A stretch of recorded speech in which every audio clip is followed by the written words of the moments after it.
नमस्कार मंडळी, मी सुविजा पुन्हा एकदा तुमचं स्वागत आहे आपल्या चॅनेलवरती. मागे एक मी व्हिडिओ शेअर केलेला की मी 3 महिन्यामध्ये 10 किलो माझं वजन कसं कमी केलं ते. तर तेच कसं केलं, मी काय खाल्लं याचा डाएट प्लॅन मी आज तुमच्यासोबत शेअर करणार आहे.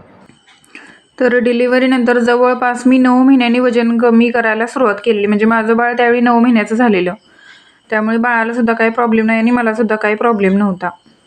आणि मी ठरवलेलं की 3 महिन्यानंतर म्हणजे बाळाचा पहिल्या बड्डेपर्यंत माझं वजन कमी झालेलं पाहिजे. त्यामुळे असं टार्गेट ठेवलं की आपण सिन्सिअरली म्हणजे सगळं काय ते फॉलो करतो.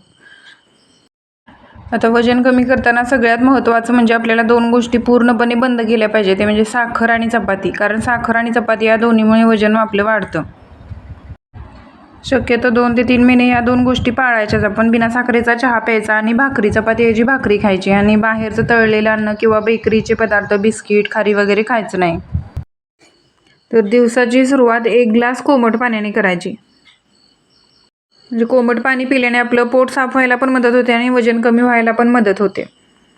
त्याच्यानंतर चहा नाही घ्यायचा, मी इथे ब्लॅक कॉफी करते. तर 1 कप पाणी घ्यायचं आणि त्याच्यामध्ये 1 चमचा कॉफी टाकायची आणि 2 मिनिट उकळून आपण हे गाळून घ्यायचं आहे.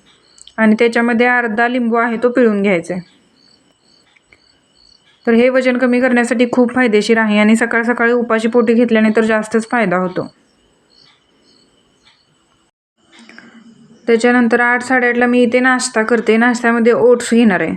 ते थोडंसं पाणी आणि दूध टाकून शिजवून घ्यायचं आणि त्याच्यामध्ये मध टाकून घ्यायचं आहे. हे खायला पण छान लागते आणि ओट्समध्ये फायबर जास्त असल्यामुळे वजन कमी व्हायला पण याची मदत होते. ह्याच्यामध्ये आवडीप्रमाणे केळीचे छोटे छोटे तुकडे करून किंवा सफरचंदाचे छोटे छोटे तुकडे करून टाकले तरीही सुद्धा हे खायला खूप छान लागते. ओट्स खायला आवडत नसेल तर नाश्त्यामध्ये आपण पोहे, उपमा किंवा इडली असे पदार्थसुद्धा खाऊ शकतो. त्याच्यानंतर नाश्ता झाल्यानंतर 1 तासांनी इथे ग्रीन टी घेणार आहे. ग्रीन टीसुद्धा वजन कमी करायला खूप फायदेशीर आहे. त्याच्यानंतर नाश्ता झाल्यानंतर मी इथे 15 ते 20 मिनिट चालते. म्हणजे सकाळी थोडा वेळ आणि आता थोडा वेळ असा व्यायाम होतोय. त्याच्यानंतर 12च्या दरम्यान मी इथे दुपारचं जेवण करते. तर आपल्या घरात जे काय बनवलं असेल ते आपण खायचं. चपाती कधीतरी खाल्ली तर चालेल, पण शक्यतो रोज भाकरी खायची. ज्वारीची, बाजरीची किंवा नाचणीची किंवा मिक्स पिठाची भाकरीसुद्धा खूप छान होते.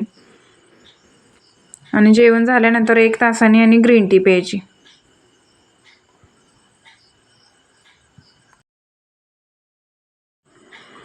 चार वाजता कोणतंही एक फळ खायचं. मी इथे कलिंगड खाते. केळी, सफरचंद, चिक्कू कोणतंही फळ आपण खाऊ शकतो. आणि चहा 1 कप भरून प्यायचा, पण तो बिना साखरेचा.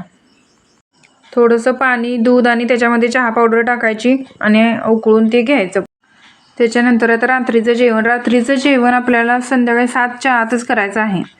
त्याच्यानंतर करायचं नाही. आणि लाईट वरण भात खाऊ शकतो किंवा मिक्स भाज्या करून अर्धी भाकरी घेऊन ती खाऊ शकतो किंवा अशा आंबोळ्या करून आपण चटणीबरोबर खाऊ शकतो. असं लाईटच जेवण करायचं आहे आपल्याला. रात्रीचं जेवण आणि झोपायचं टाईम ह्याच्यामध्ये 2 ते 3 तासाचं अंतर पाहिजे. म्हणजे आपलं जेवण छान पचते आणि वजन कमी व्हायला मदत होते. नंतर 8:30-9ला जर भूक लागली असं वाटलं तर आपण 1 कप भरून दूध घेऊ शकतो. आणि संध्याकाळी झोपताना आपल्याला हे डिटॉक्स ड्रिंक घ्यायचं आहे. म्हणजे जिऱ्याचं किंवा ओव्याचं पाणी. 1 ग्लास पाणी घेऊन त्याच्यामध्ये 1 चमचा जिरा किंवा ओवा टाकायचा आणि ते उकळून अर्धा ग्लास होईपर्यंत उकळवायचं. आणि गरम गरमच हे पाणी प्यायचं. याने सुद्धा वजन कमी व्हायला खूप मदत होते. तर अशा पद्धतीने मी माझं 3 महिन्यामध्ये 10 किलो वजन कमी केलेलं. तुम्हीसुद्धा या सगळ्या गोष्टी पाळून तुम्ही तुमचं वजन कमी करू शकता. तर व्हिडिओ आवडला असेल तर लाईक, शेअर आणि सबस्क्राईब करायला विसरू नका. थँक्यू.